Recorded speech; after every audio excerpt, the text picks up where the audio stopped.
SLT within online learning සහ online working සඳහා ඇදහිය නොහැකි data දීමනා GB 30ක් රුපියල් 195යි GB 100ක් රුපියල් 490යි අඩුම මිලට වැඩිම data SLT වෙතින් සිරා කොක්කක් සෙට් කරගන්න ඔබේ ඇඳුම එළිය රැක ගන්න නවරින් සෑම සේදීමකින්ම ඇඳුමට අලුත් එළිය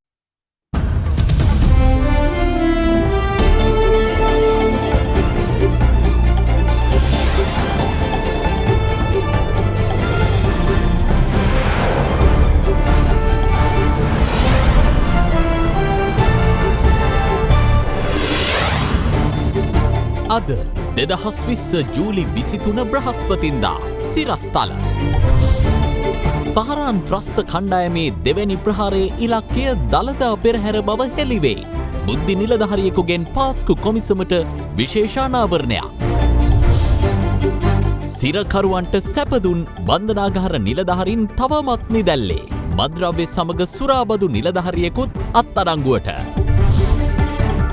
මත්‍රව්‍ය ජාවාරම සහ නීතිය මැතිවරණ වේදිකාව උණුසුම් කරයි.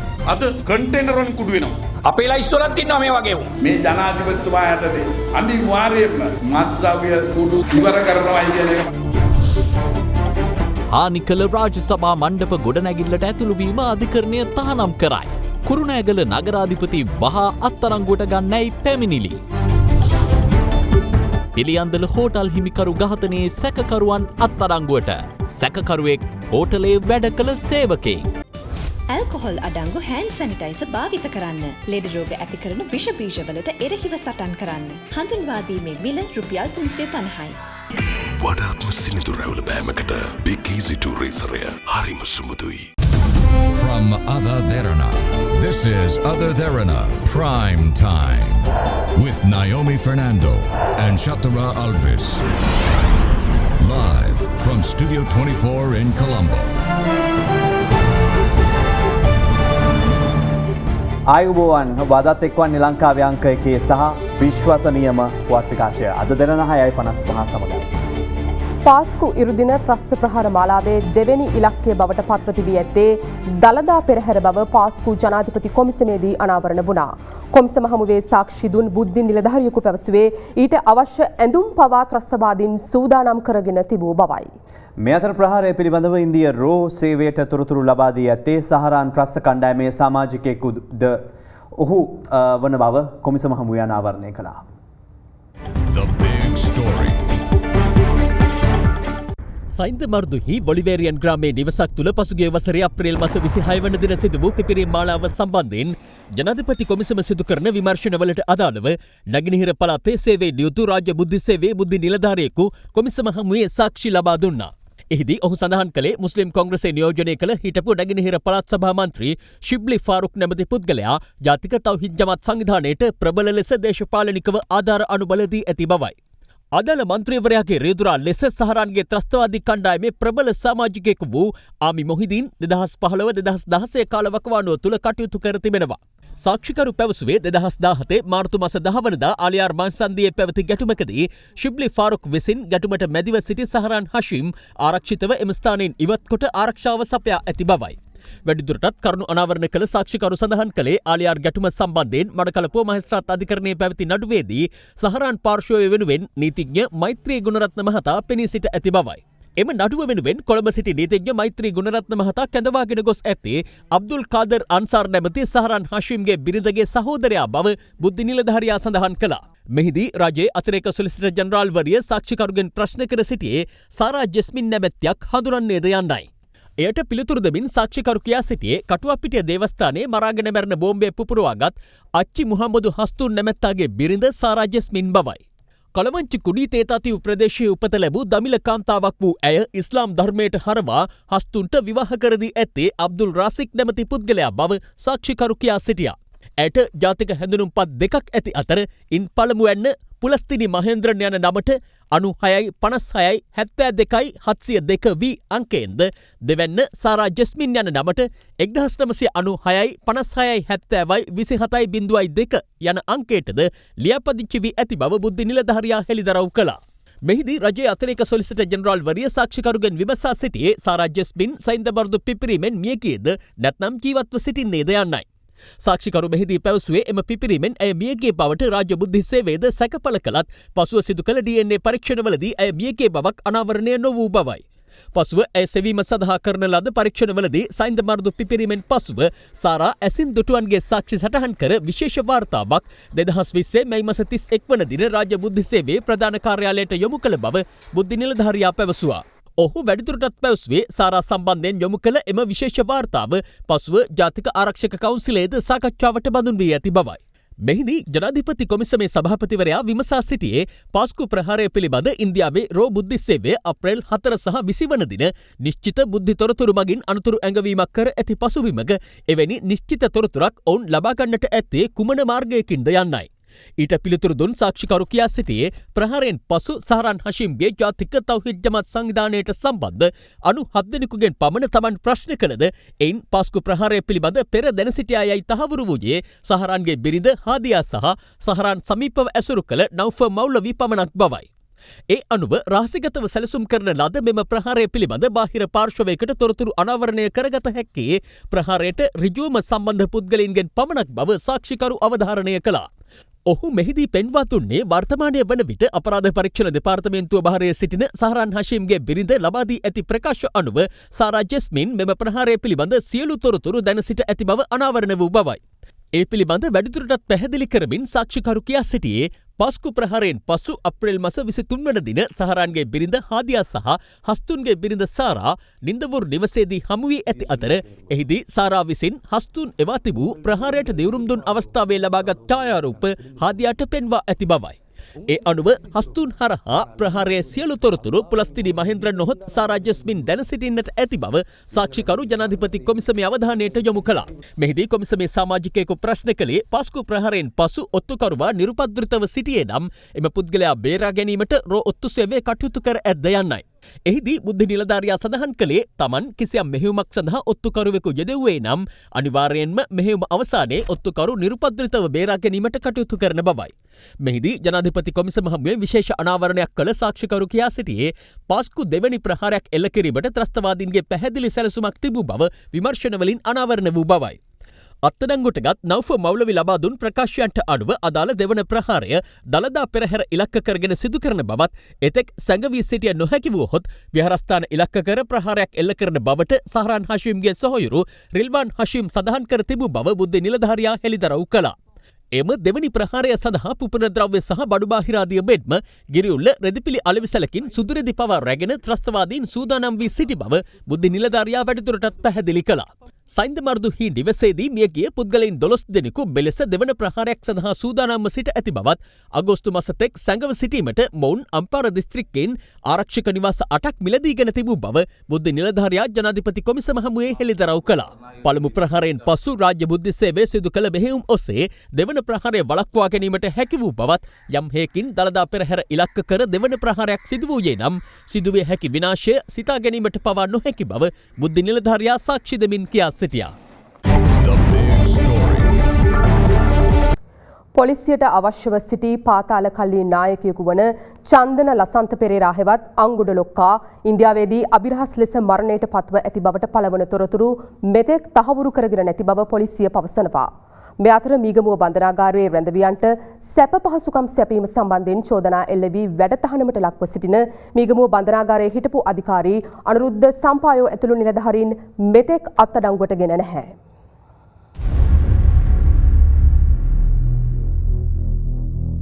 තමන්ව අත්අඩංගුවට ගැනීම වැළැක්වීම සඳහා අතුරු නියෝගයක් නිකුත් කරන්නයි අනුරුද්ධ සම්පායෝ ඊයේ අභයාචනාධිකරණය වෙත රිට් පෙත්සමක් ඉදිරිපත් කළ අතර අද එම රිට් පෙත්සම කැඳවනු ලැබුවා. මෙහිදී නීතිපතිවරයා වෙනුවෙන් පෙනී සිටි රජයේ නියෝජ්‍ය සොලිසිටර් ජෙනරාල් මිලින්ද ගුණතිලක මහතා පැවසුවේ අධිකරණයේ අනුමැතියකින් තොරව පෙත්සම්කාර පාර්ශවයේ ඉදිරිපත් කළ සංශෝධිත පෙත්සමට අදාළ ලේඛන තමන් වෙත ලැබී නොමැති බවයි.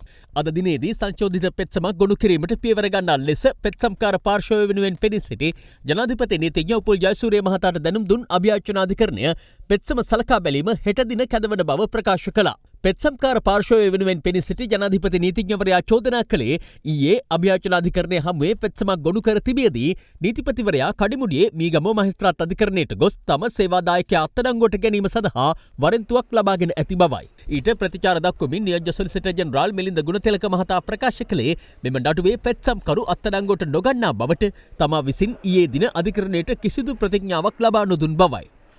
වැඩ තහනමට ලක්ව සිටින මීගමුව බන්ධනාගාරයේ හිටපු අධිකාරී අනුරුද්ධ සම්පායෝ සහ ජේලර්වරුන් වන සරත් බණ්ඩාර නිශාන්ත සේනාරත්න මෙන්ම දෙවන පෙළ ජේල කාලිංග කළුවක්කල යන පුද්ගලයින් අත්අඩංගුවට ගැනීමට වරෙන්තු ලබා ගන්නයි නීතිපති දෙපාර්තමේන්තුව පසුගිය 21 වනදා අපරාධ පරීක්ෂණ දෙපාර්තමේන්තුවට උපදෙස් ලබා දුන්නා. ඊට අදාළව සිදු කරන විමර්ශනයක් සම්බන්ධයෙන් අපරාධ පරීක්ෂණ දෙපාර්තමේන්තුව අධිකරණයට කරුණු වාර්තා කිරීමෙන් පසුව ඔවුන් පිරිස වහාම අත්අඩංගුවට ගෙන අධිකරණයට ඉදිරිපත් කරන ලෙස මීගමුව වැඩබලන මහේස්ත්‍රාත් ඉන්දික ද සිල්වා මහතා ඊයේ නියෝග කළා. අධිකරණයෙන් වරෙන්තු නිකුත් කර තිබෙනවා. ඒ අනුව එම තැනැත්තන් කඩිනමින් අත්අඩංගුවට ගැනීම සඳහා විමර්ශන කණ්ඩායම යොමු කරලා තියෙනවා. මේ අතර පොලිසියට අවශ්‍යව සිටි පාතාලකල්ලි නායකයෙකු වන චන්දන ලසන්ත පෙරේරා හෙවත් අංගොඩ ලොක්කා ඉන්දියාවේදී අභිරහස් ලෙස මරණයට පත්ව ඇති බවට පළවන තොරතුරු මෙතෙක් තහවුරු කරගෙන නැති බව පොලිසිය පවසනවා. කෙසේ වෙතත් අද මාධ්‍ය වාර්තා කර තිබුණේ විශේෂ ශරීරගත වීමකින් අංගොඩ ලොක්කා මිය ගොස් ඇති බවයි. දැනට ඔහු මියගිය බවට රාවයක් ප්‍රචාරය වෙනවා. නමුත් ඒ සම්බන්ධයෙන් නීත්‍යානුකූලව තහවුරු කළ තොරතුරු මේ වනතෙක් ශ්‍රී ලංකා පොලිසියට වාර්තා වී නැහැ. නමුත් මේ ප්‍රචාරය වෙන තොරතුරු සම්බන්ධයෙන් අවධානය යොමු කර ඒ පිළිබඳව නිල තහවුරු කළ වාර්තා ලබා ගැනීම සඳහා අවශ්‍ය පියවර මේ වන විටත් රැගෙන තියෙනවා. අංගොඩ ලොක්කා මීට මාස ගණනකට පෙර ඉන්දියාවේ රථගාලක සිටියේදී ලොරියක හැපී තුවාල ලබා බැංගලෝර් හීරෝ හලක ප්‍රතිකාර ලබා තිබෙනවා. ඔහු මීට පෙර ඉන්දියාවේදී මුහුණට ප්ලාස්ටික් සැත්කමක් කරගෙන යුරෝපයට පැන යාමට සූදානම් වන බවට බුද්ධ්‍යංශ තොරතුරු අනාවරණ කරගෙන තිබුණා. බුද්ධ්‍යංශ පවසන්නේ අංගොඩ ලොක්කා ඝාතනය වූ බවට ප්‍රචාරය කොට යුරෝපයට පැන යාමට සැලසුම් කළාද යන්න සැකපළවන බවයි. යම්කිසි අවස්ථාවකදී ඔහු ව්‍යාජ ලෙස තොරතුරු ප්‍රචාරය කරලා ඔහුගේ පෙනුම වෙනස් කරගෙන ඔහු නැවත ලංකාවට ඇවිල්ලා අපරාධවල නිරත වෙන්න හෝ වෙනත් විදේශයකට ආරක්ෂිතව ගොස් සංගවී කටයුතු කිරීමේ හැකියාව තියෙනවා. ඒ පිළිබඳව එවැනි විකල්පයක් පිළිබඳවත් අපි අවධානය යොමු කරලා තියෙනවා. 2017 වසරේදී පෙබරවාරි මාස 27 වන දින කළුතරදී බන්ධනාගාර බස් රථයකට වෙඩි තබා පාතාල නායකයෙකු වන සමයන් ඇතුළු පිරිසක් ඝාතනය කිරීමේ සිද්ධියේ ප්‍රධාන සැකකරු වන්නේද අංගොඩ ලොක්කායි. මේ අතර පුත්තලමේදී පොළොන්නරුව සුරාබදු ස්ථානයේ සේවය කරන නිලධාරියෙකු අයිස් මද්‍රව්‍ය ග්‍රෑම් 125ක් සමග පොලිසිය අත්අඩංගුවට ගෙන තිබෙනවා. පොලිසිය පැවසුවේ එහිදී කාන්තාවන් 3 දෙනෙකු ඇතුළු තවත් 3 දෙනෙකු අත්අඩංගුවට ගත් බවයි.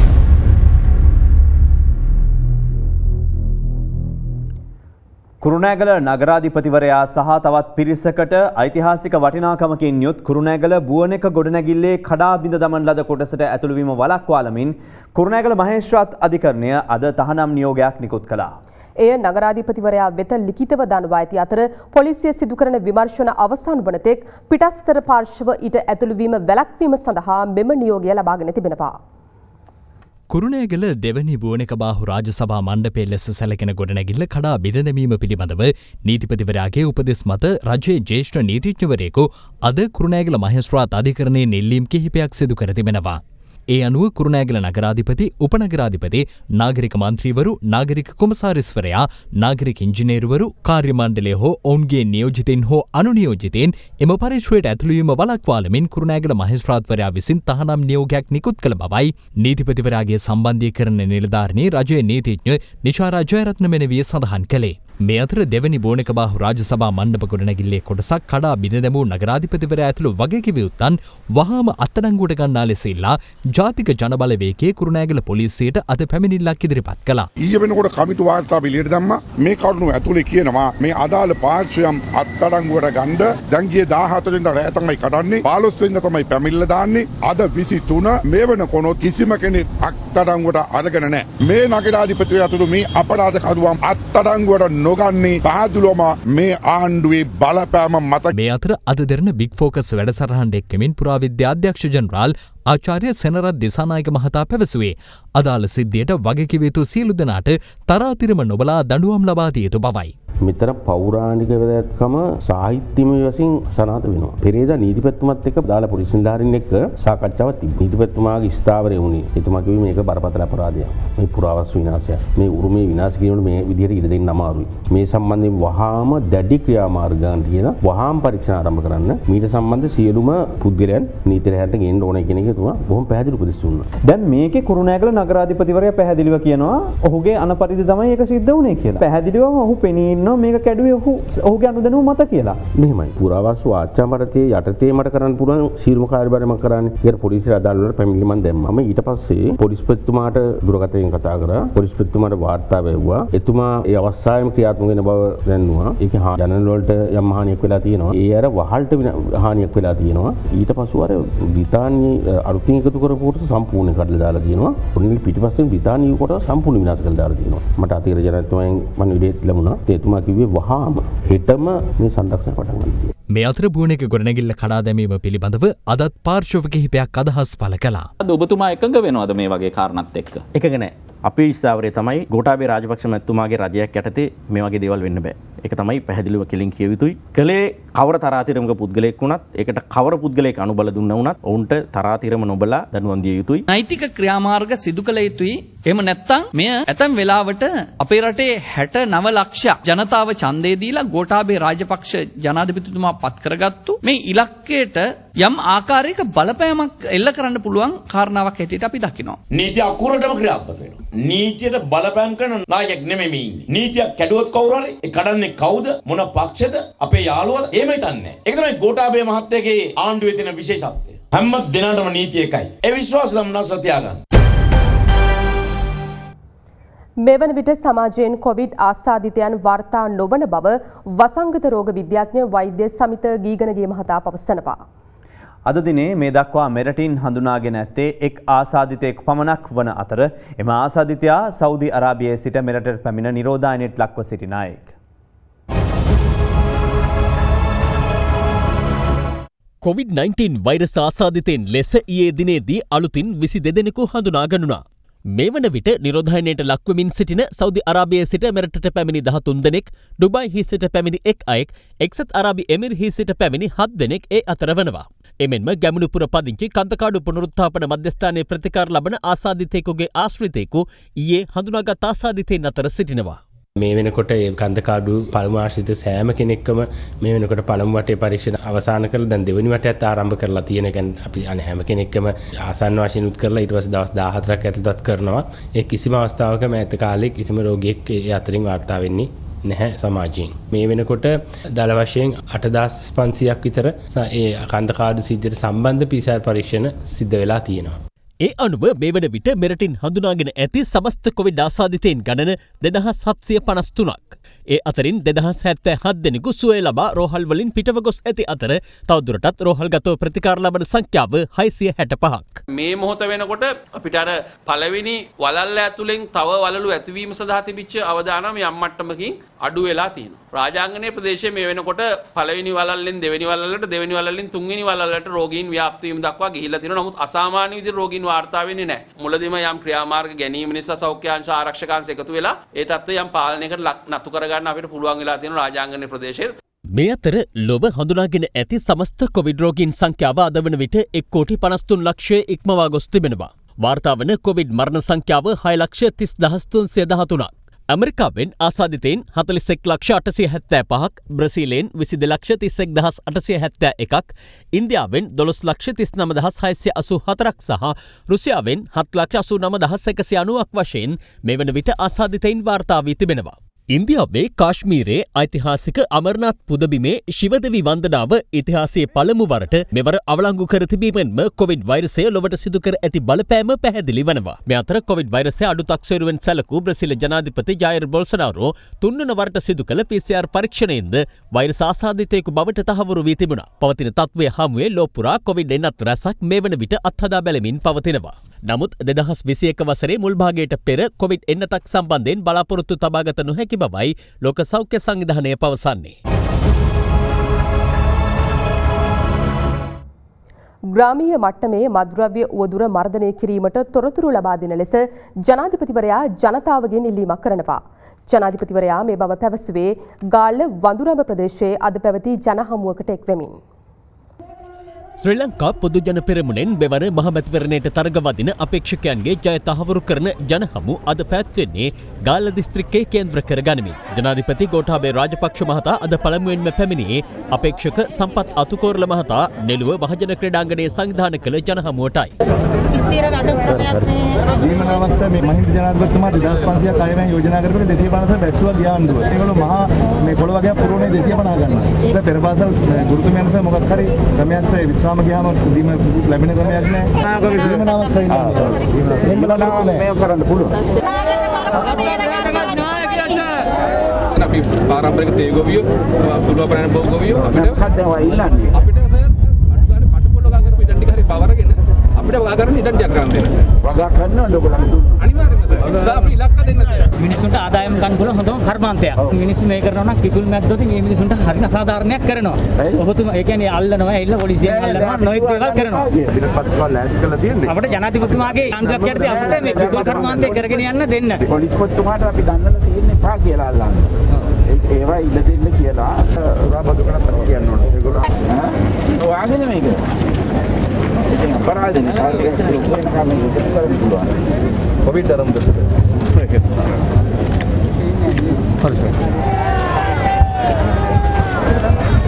අපේක්ෂක ඉසුරු දොඩංගොඩ මහතා වඳුරඹ මහජන ක්‍රීඩාංගණයේ සංවිධානය කළ ජනහමුවටද ජනාධිපතිවරයා අද පෙරවරුවේ සහභාගී වුණා.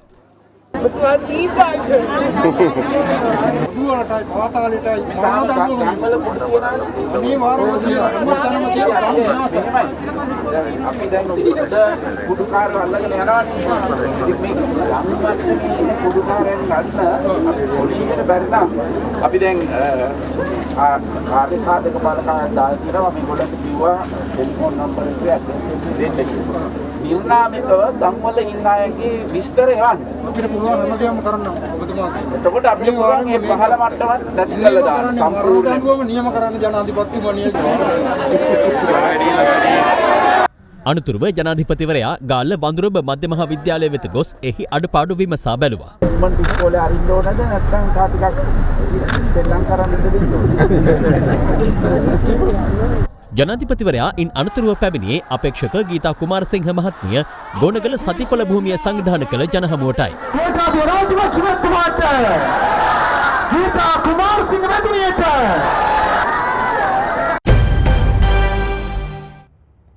එළවෙන මැතිවරණයේදී ශ්‍රී ලංකා පොදු ජන පෙරමුණේ ඉලක්කය 3/2 බලයක් ලබා ගැනීම බව අග්‍රාමාත්‍ය මහින්ද රාජපක්ෂ මහතා පවසනවා. කොළොන්නාව ප්‍රදේශයේ ඊයේ පැවති ජනහමුවකට එක්වමින් අග්‍රාමාත්‍යවරයා මේ බව ප්‍රකාශ කළා. මහමැතිවරණයේදී ශ්‍රී ලංකා පොදු ජන පෙරමුණේ කොළඹ දිස්ත්‍රික් අපේක්ෂක උදේ ගම්මන්පිල මහතාගේ ජය තහවුරු කිරීම වෙනුවෙන් සංවිධානය කළ ජනහමුවක් අග්‍රාමාත්‍ය මහින්ද රාජපක්ෂ මහතාගේ ප්‍රධානත්වයෙන් කොළොන්නාව ප්‍රදේශයේදී ඊයේ පැවැත්වුණා. මේ මැතිවරණය අපි ජයග්‍රහණය කිරීම සඳහා කිසිම ගැටලුවක් නැහැ. මුත් අපිට ඕන වැඩිම 3/2ක ඡන්ද ප්‍රමාණයක් ලබා ගන්න. ඒකෙන්දී අපි සන්තෝෂ වෙනවා ගමන් පිළිමැතුම. හැමදාම අපිත් එක්ක හිටියා නිවැරදි පිළේ හිටියා.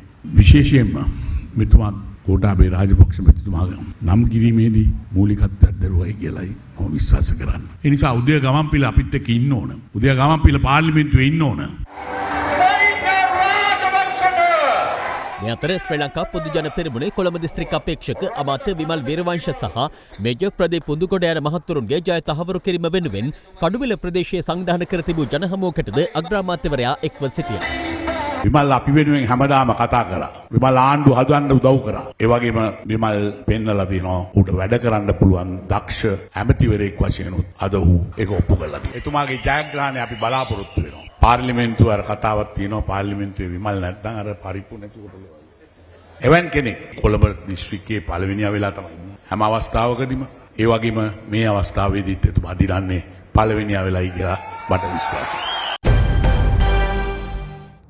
රට තුළ පවතින මුදල් හිඟයට පිළියම් ලෙස මෙරට ඇමරිකානු සුරකුම්පත් ඇපයට තබා පාර්ලිමේන්තු අනුමැතියෙන් තොරව මුදල් ලබා ගැනීමට රජය සූදානම් වන බව එක්සත් ජාතික පක්ෂ නායක රනිල් වික්‍රමසිංහ මහතා පවසනවා. ඔහු මේ බව සඳහන් කළේ මරදානේ ඊයේ පැවති ජනහමුවකදී. මහමැතිවරණය ඉලක්ක කර ගනිමින් එක්සත් ජාතික පක්ෂ නායක රනිල් වික්‍රමසිංහ මහතාගේ ප්‍රධානත්වයෙන් තවත් ජනහමුවක් ඊයේ පස්වරුවේ මරදාන ප්‍රදේශයේදී පැවැත්වුණා. MCC අත්සන් කරන්නේ නැහැ කිව්ව පොහොට්ටුවට කොරෝනා හැදිලා. දැන් තියෙන්නේ වෙන පොහොට්ටුවක්. ඊය ජනාධිපතිවරණ රටවටේ ගියේ අපි UMP ආණ්ඩුවගේ සම්පත් විකුණන්නේ නැහැ. UMP ආණ්ඩුව වාගේ MCC අත්සන් කළ රට බෙදන්නේ නැහැ කියලා. දැන් හිර වෙලා තියෙන්නේ. දැන් මොකද්ද කරන්නේ? ඇමරිකන් ආණ්ඩුවේ සුරැකුම්පත් බැඳුම් කර තමයි ලෝකේ වටිනාම සුරැකුම්පත් බැඳුම් කර. අපිට තියෙන ඒවා ඩොලර් 4500ක්. දැන් කියන අපි ලෑස්ති මේක ඇපේට තියලා අපිට ඩොලර් 1000ක් දෙන්න කියලා. අපිවත් 1000ක් ගන්න 4500ක් ඇපේට දෙන්නේ නැහනේ. අන්න එතෙන් ඒ තැනට වැටලා තියෙනවා. මේ ඇත්ත වශයෙන් මේක පාර්ලිමේන්තුවට කියලා පාර්ලිමේන්තුව අනුමැතිය ගන්න ඕනේ. අද පාර්ලිමේන්තුවක් නැහැ. ඡන්ද කාලේ මේක කරන්න බෑ. දැන් කියනවා අපිට ඔය ඩොලර් මිලියන 1000 දෙනවා නම් අපි ලෑස්ති MCC කිව්සමත් අත්සන් කරන්න. ඉතින් MCC කිව්සම අත්සන් කරන එක ජාතිය පාවා දීමක්ද? Taman කරපු බොරු ප්‍රචාරයක්ද? අන්න එච්චර බංකොලොත් භාවයේ තියෙන්නේ. ත්‍රස්තවාදය ක්‍රියාත්මක කළ සහ සැලසුම් කළ අයට තම ආණ්ඩුවක් තුළ මරණීය දණ්ඩනය ක්‍රියාත්මක කරන බව සමගී ජනබලවේගයේ නායක සජිත් ප්‍රේමදාස මහතා පවසනවා. ඊයේ රාත්‍රියේ බදුල්ලේදී මුස්ලිම් නියෝජිතයින් පිරිසක් හමු අවස්ථාවේ ඔහු මේ බව ප්‍රකාශ කළා. සමගි ජනබලවේගයේ නායක සජිත් ප්‍රේමදාස මහතා ඊයේ රාත්‍රියේ බදුල්ල ප්‍රදේශයේ හෝටලයකදී මුස්ලිම් දේවස්ථාන සම්මේලනය හා සංවර්ධන සභාවේ නියෝජිතයින් හමු වුණා. පාස්කු ප්‍රහාරය සුළු කොටසක් කරපු අන්තවාදී ත්‍රස්තවාදී ක්‍රියාවලිය. පුද්ගලිකව විශ්වාස කරන දේ තමයි ත්‍රස්තවාදයට ಜಾති අපිට අදාළ නැහැ. මරණීය දඬුවම් ක්‍රියාත්මක වෙනවා. ත්‍රස්තවාදී ක්‍රියාත්මක කරපු අයට විතර නෙවෙයි සැලසුම් කරන අයට. ඒ වගේ තීන්දුව ගන්න මේ වර්තමාන ආණ්ඩුවට කොන්දක් නැහැ. නමුත් අපිට තියෙනවා ඒ කොන්ද. අපි මේ තීන්දුව ගන්නවා. මේ අතර ඉදිරි මහමැතිවරණය සඳහා සමගි ජන බලවේගයේ ජය තහවුරු කිරීම වෙනුවෙන් බදුල්ල සේනානායක පිටියේදී පැවති ජන හමුවක් සඳහාද සජිත් ප්‍රේමදාස මහතා එක් වුණා. ඔහුගේ කාලේ ආණ්ඩු පිහිටවනකට අපේ නායකවරුන්ට තිබුණ ලොකු මොලේ අමාරුවක්. හොඳටම ජයග්‍රහණය කරන දිස්ත්‍රික්කවලට ඇමතිකම් දෙන්නේ නැහැ. වටිනාකමක් දෙන්නේ නැහැ. උත්තලම් දිස්ත්‍රික්කයට දුන්නේ නැහැ කැබිනට් ඇමතිකම. පොළොන්නරු දිස්ත්‍රික්කයට දුන්නේ නැහැ කැබිනට් ඇමතිකම. මාතලේ දිස්ත්‍රික්කයට දුන්නේ නැහැ. තුනම ජයග්‍රහණය කරපු මැතිවරණ කොට්ටාස. එතකොට බදුල්ල දිස්ත්‍රික්කේ මම විශ්වාස කරනවා ලබා දුන්නු ඇමති ප්‍රමාණය ප්‍රමාණවත් නැtei කියලා. අනිවාර්යයෙන්ම ජයග්‍රහණය කරනකොට මේ බදුල්ල දිස්ත්‍රික්කයට වැඩ කරන්න පුළුවන් ඇමතිකම් ගණනාවක් අපි ලබා දෙන එක ලබා දෙනවා. දැන් දේශපාලන වේදිකාවේ පළමු අදහස් කිහිපයක්. සජිත් ප්‍රේමදාස මහත්තයාගේ ජාතික සමගි බලවේගය ඇතුළේ ඉන්න අය බලනවා සජිත් ප්‍රේමදාස මහත්තයා වට්ටලා ජාතික සමගි බලවේගයේ බලය අල්ලන්න. රනිල් වික්‍රමසිංහ මහත්තයාත් එක්ක ඉන්න නවීන් දිසානායකලා වගේ අය බලනවා මේ රනිල් වික්‍රමසිංහ මහත්තයා වට්ටලා අලියා ලකුණයි සිරිකොතයි පක්ෂේ ගන්න. මේ රාජපක්ෂලා පෙනේ පිප්පුවා විතරයි. 160යි පරිප්පු කරනවද ඔයගොල්ලෝ මේ දවස්වල? 165යි. සුවඳ එනකොට මම වැඩි කරලා. දැන් රාජපක්ෂ මහත්තයා ආනවද? පොතේ දාලා පපඩම් බැද්දද? ලුණු ගෑවද? දැන් ආන්නේ නේද? රාජපක්ෂ නයින්ගේ පෙනේ කඩන්න මොකටියා ඉන්නේ ඔයගලගේ අතේ. අපේ ජනාධිපතිතුමා මේ නායකයා ඉන්නකන් අපේ ජීවිත ආරක්ෂා කරනවා. ත්‍රස්තවාදීන්ට ඔළුව උස්සන්න ඉඩ තියන්නේ නැහැ. පාතාලෙට ඔළුව උස්සන්න ඉඩ තියන්නේ නැහැ. මත්ද්‍රව්‍ය මේ රට පතුරවන කුඩු මුදලාලිලට ඔළුව උස්සන්න ඉඩ තියන්නේ නැහැ මිත්‍රවරුනි. අවුරුදු 15කට 20කට කලින් අපිට මතක කාලේ ලංකාවට කුඩු ආවේ කොහොමද? ඒ කාලේ මට මතකයි පත්තරවල වාර්තා වෙනවා කුඩු ගිල තරුණයා කටුනායකදී අත්අඩංගුවට. මේ කුලියක් දෙකක් කුඩු ආපු රට මේ අවුරුදු 10කට 15කට කලින්. අද කන්ටේනර් වලින් කුඩු වෙනවා. ගේන ඔක්කොම අහු වෙන්නේ නැහැ. ගේන ඔක්කොම අහු වෙනවා නම් ගේන්නේ නැහැ. මේ මහා පරිමාණ කුඩු ව්‍යාප්තියක් බවට මේ රටපත් උනේ කුමක් නිසාද? මේ අපරාධ නිර්මාණය කර අපේ දේශපාලකයා මේ කුඩු ව්‍යාපාරෙන්ට රැකවරණ දිනවා. මේ ජනාධිපතිතුමා යටතේ අනිවාර්යයෙන්ම එතුමාට තුනෙන් දෙකේ බලය ආවත් නැති වුණත් මේ දීපු බලයෙන් මේ රටේ මත්ද්‍රව්‍ය කුඩු සහ පාතාලේ නම් ඉවර කරනවායි කියන එක මට සාධකයක් දෙන්න පුළුවන්. ඒ වගේම අපේ පත් වෙන මැති ඇමතුරුත් හරියට වැඩ කරන්න අර මහින්ද මහත්තයා වගේ මර්වින් සිල්ලට දුන්න සමාව දෙන්නේ නැහැ. ඒක අන්ද ඔබතුමාලත් හරියට වැඩ කරන්න. ඔය පාතාලේ කුඩු හරි නීත්‍යානුකූල නොවන මත් වතුර හරි ඒවා එම කණ්ඩායමක් ඉන්නවා. මේ කළුතර දිස්ත්‍රික්කෙත් ඉන්නවා. අපේ ලයිස්තුවලත් ඉන්නවා මේ වගේ උන්. උන්ගේ දේශපාලන ඉවර කරන්න ඕනේ මේ සැරේ.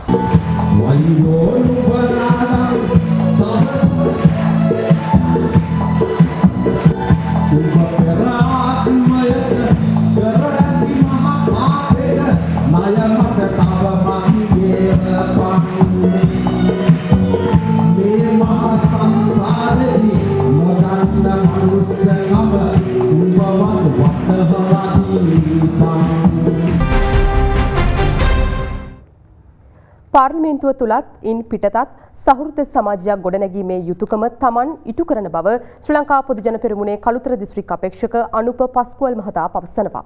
ඔහු මේ බව සඳහන් කළේ පානදුරේ පැවති වැඩසටහනකට එක්වෙමින්. සහෘද සමාජයක් වෙනුවෙන් යුතුයකම කතිකාව මැයින් සංවිධානය කළ වැඩසටහනක් ඊයේ පානදුරේදී පැවැත්වුණා. මේ සඳහා කලා ශාස්ත්‍රයේ ප්‍රවීණයින් කිහිප දෙනෙකු එක්ව සිටියා. අපට අවශ්‍යයි රටට හොඳ මිනිස්සු. දුර්ජනයින් සහ සත්ජනයින් වෙන් කරලා හඳුනා ගන්න. දෙකම එක පැත්තෙන් බැලන්ස් කරලා හදාගත්තු අධ්‍යාපනයක් ලැබලා තියෙන පුජ්‍යලයින් අපි ගොඩනගා ගමු රටට. එහෙම අය අපි හදාගමු දැනට. අපේ යුතුයකම නම් අපේ රටට ගැළපෙන රජයන් හදා ගැනීම. තම තමන්ගේ යුතුයකම හරි හැටියට බලලා තමා කරන්න ඕනේ දේ මොකක්ද කියලා ඒ විදිහට ඉෂ්ට කරන්න. අනුහ පැස්කෝල් වෙනුවෙන් කළුතර දිස්ත්‍රික්කයේ වගකීමක් තියෙනවා. මම ඒක නිසකව කියනවා.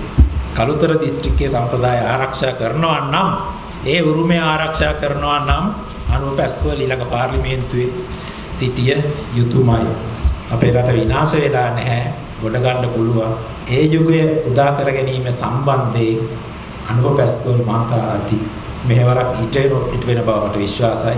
මේ සෞහෘද සමාජයක් ගොඩනැගීම අත්‍යවශ්‍යයි.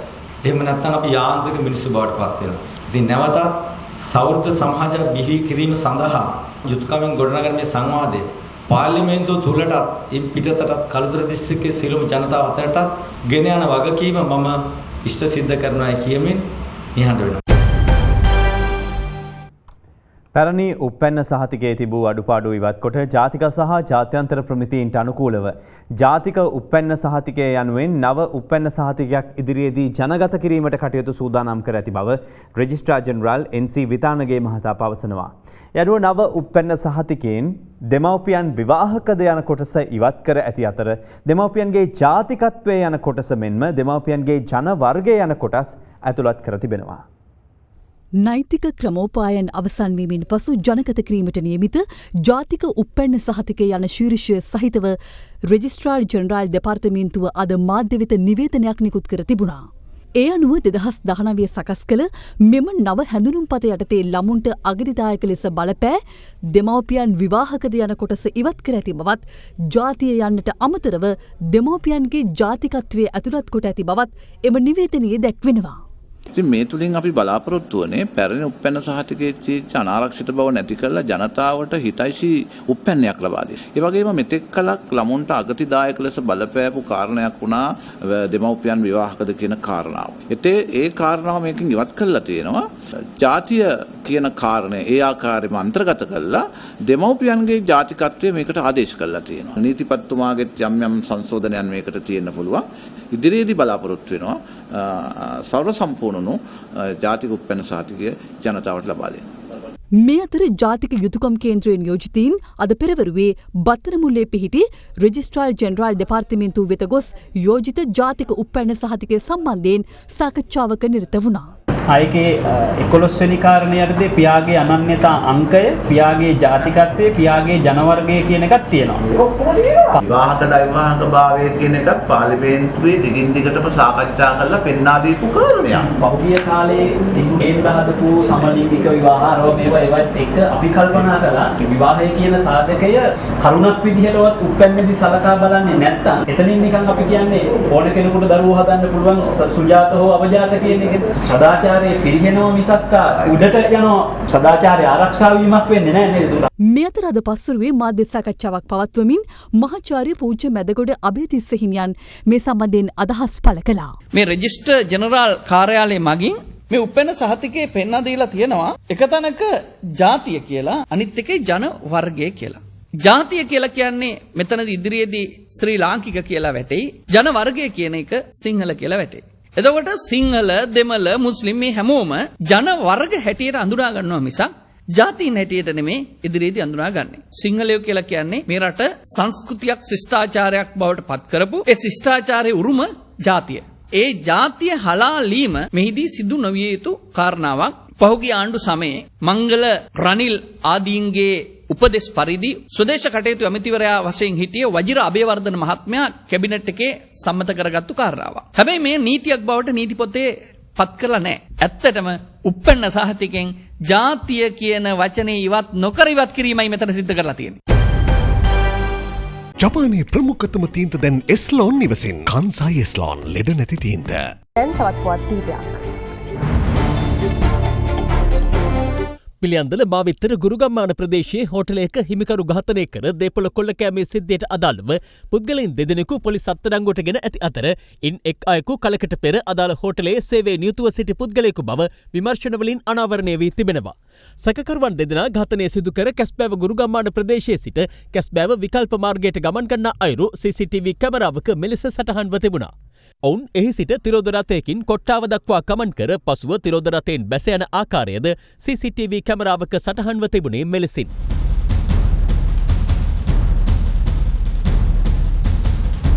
අත්අඩංගුවටගත් සැකකරුවන් සතු තිබී ඝාතනය සිදු කර පැහැර ගන්නා ලද පවුම් 34ක ස්වර්ණාභරණ මැණික්ගල් 15ක් ජංගම දුරකථන හා මුදල්ද පොලිස් භාරයටගෙන තිබෙනවා. මෝටර් රථයක් නුගේගොඩ වාහන නවීකරණ ස්ථානයක නවතා රියදුරු ඉන් බැසගොස් ඇති අතර රියදුරට අතපසුවීමකින් එහි පිටුපස ගේරය ක්‍රියාත්මක කර යාම නිසා එම රථය ස්වයංක්‍රීයව පිටුපසට ධාවනය වීමට පටන් ගෙන තිබෙනවා. එය CCTV කැමරාවක මෙලෙස සටහන්ව තිබුණා.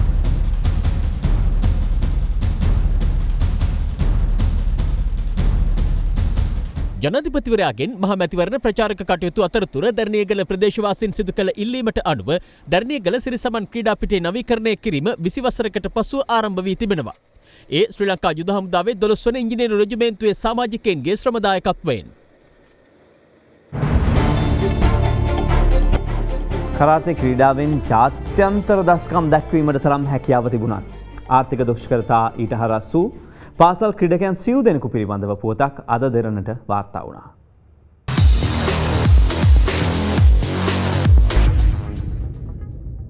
මේ මහනුවර තෙල්දෙනිය ඇටඹේ ගහවත්ත ගම්මානයේ වෙසෙන කරාතේ ක්‍රීඩාවට දස්කම් පෑ එකම පවුලේ ක්‍රීඩකයින් සිව් දෙනෙක්. 16 හැවිරිදි සඳුන් සෙව්මින 12 හැවිරිදි දියුමි තක්ෂ්මිලා අමුපිටිය ජාතික පාසලේ අධ්‍යාපනය හදාරන අතර 10 හැවිරිදි චේතන විදුෂාන් සහ ඔසද විදුෂාන් උඩිස්පත්තුව ප්‍රාථමික විද්‍යාලයේ අධ්‍යාපනය හදාරනවා.